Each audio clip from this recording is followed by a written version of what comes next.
राम राम किसान भाइयों, मैं नितिन फिर से हाजिर हूँ आपके अपने चैनल नितिन देओल में। किसान भाइयों, आज हम बात करेंगे धान की पैदावार को किस तरीके से बढ़ाया जा सकता है, धान की पैदावार को किस तरीके से डबल किया जा सकता है। इसके अंदर किसान भाइयों आपको किस समय पर पोटास का उपयोग धान की फसल के अंदर करना चाहिए, क्योंकि किसान भाई धान की फसल के अंदर पोटास जो है इसका बहुत बड़ा महत्व देखा गया है और धान की फसल के अंदर पोटास का उपयोग आपको किसान भाइयों 2 बार अवश्य करना चाहिए। यदि आप धान की फसल के अंदर पोटास को 2 बार उपयोग में ले आते हैं तो बहुत अच्छी तरीके से आपकी पैदावार को ये बढ़ा देता है और आपका जो धान होगा यह आसानी के साथ नीचे नहीं गिरता है। पोटास की महत्वाकांक्षा किसान भाइयों यहाँ पर ये देखी गई है कि आप यदि इसका उपयोग 2 बार कर लेते हैं तो आपकी जो बालियाँ होंगी, बालियाँ अच्छी तरीके से भरेंगी और बालियों के अंदर जो दाने होंगे वह खाली खाली न रह करके अच्छी तरीके से ठोस तरीके से पकेंगे, जिससे जो आपकी पैदावार होगी वह बढ़नी शुरू हो जाएगी। तो यही सब कुछ आज इस वीडियो में बताने वाला हूँ। क्या डोज रहेगी, क्या कीमत रहेगी, किस समय पर आपको क्या कार्य पोटास के साथ करना है,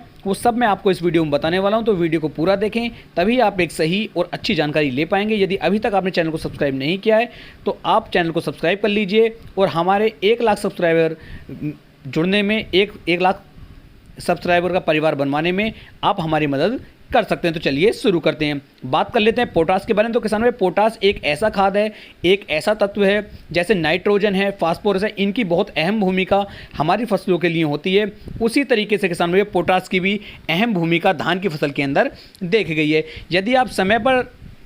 पोटास का उपयोग धान की फसल के अंदर कर लेते हैं तो ये आपके पौधे को रोग रहित रखता है, आपके पौधे के अंदर टिल्लिंग बढ़ाने में मदद करता है और आपके पौधे के जो कल्ले होते हैं इनके तने को ये इतना मजबूत कर देता है कि आपका पौधा आसानी के साथ नीचे नहीं गिरता है और आपके पौधे के ऊपर लगातार किसान भाइयों चमक बना करके रखता है। तो इतने सारे कार्य यहाँ पर पोटास के देखने को मिलेंगे। इसके साथ साथ किसान भाई जो आपकी बालियाँ होंगी, बालियों को ये पूरा भरने में बहुत अहम भूमिका निभाता है। यदि पोटास की कमी खेत के अंदर है तो आपकी बालियाँ अच्छी तरीके से नहीं भर पाएंगी, यानी कि उनमें कुछ बालियां सफ़ेद हो जाएंगी और कुछ बालियों के अंदर दाने भर जाते हैं। ये दिक्कतें आपको लास्ट में देखने को मिलती हैं। जब आपके खेत के अंदर बालियां बनती हैं तो कुछ बालियां सफ़ेद रहती हैं जिनके अंदर पटास बन जाती है और धान या चावल अच्छी तरीके से नहीं बन पाता है। तो वो दिक्कतें, वो परेशानियां आपको बाद में ना देखनी पड़े, इसलिए आप इस समय पर पोटास का उपयोग कर लें। तो किसानों पहली बार जो आपको पोटास का उपयोग करना चाहिए वे धान की रोपाई के समय करना चाहिए। यदि आप धान की रोपाई के समय पर पोटास का उपयोग नहीं कर पाते हैं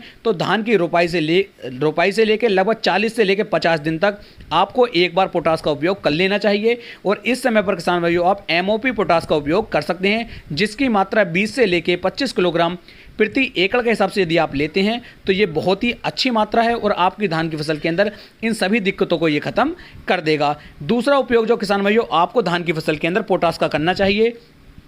वो किसान भाइयों जिस समय पर आप जो अपनी धान की फसल की बालियां बननी शुरू हो जाती हैं, हमारा जो धान होता है वो गाभे में आना शुरू हो जाता है, यानी कि जब बालियां निकलने से लगभग 8 से लेके 10 दिन पहले यदि आप उस समय पर एक पोटास का स्प्रे कर देते हैं या फिर MOP पोटास को ही डाल देते हैं तो भी बहुत ज़बरदस्त रिजल्ट किसान भाइयों आपको देखने को मिलने वाले। यदि उस समय पर आप MOP पोटास का उपयोग करना चाहते हैं तो 15 से लेकर 20 किलोग्राम पोटास का उपयोग उस समय पर आप जो है अपनी धान की फसल के अंदर कर सकते हैं। या फिर किसान भाइयों NPK 0050 का स्प्रे उस समय पर आप 1 किलो 200 ग्राम आपको NPK 0050 लेना है और लगभग 200 लीटर पानी के अंदर मिक्स करने के बाद यदि आप उस समय पर NPK 0050 का स्प्रे मार देते हैं तो इससे भी आपकी धान की फसल की जो बाली आएंगी वह ठोस आएंगी और कोई भी बाली आपकी सफ़ेद नहीं पड़ पाएगी। तो इस तरीके से अब आप अपनी धान की पैदावार को कम से कम 20 से लेकर 25% तक किसान भाइयों बढ़ा सकते हैं।